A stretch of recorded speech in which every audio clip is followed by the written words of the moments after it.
mấy tí cơn mà ăn mới cái tham mấy cơn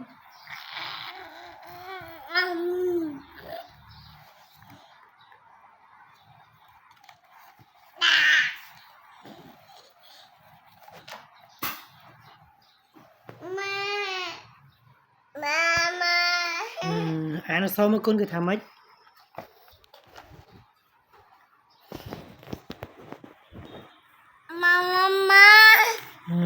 mấy tí cơn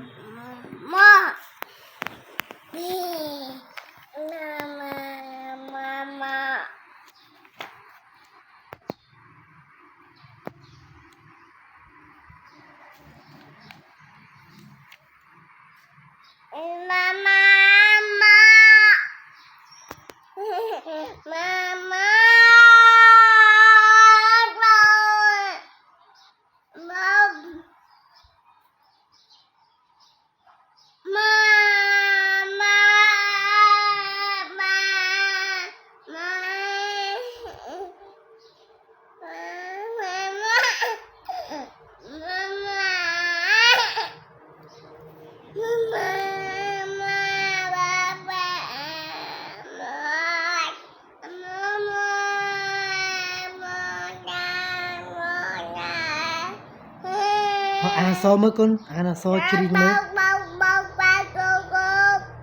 no thì mấy tí cơn chồng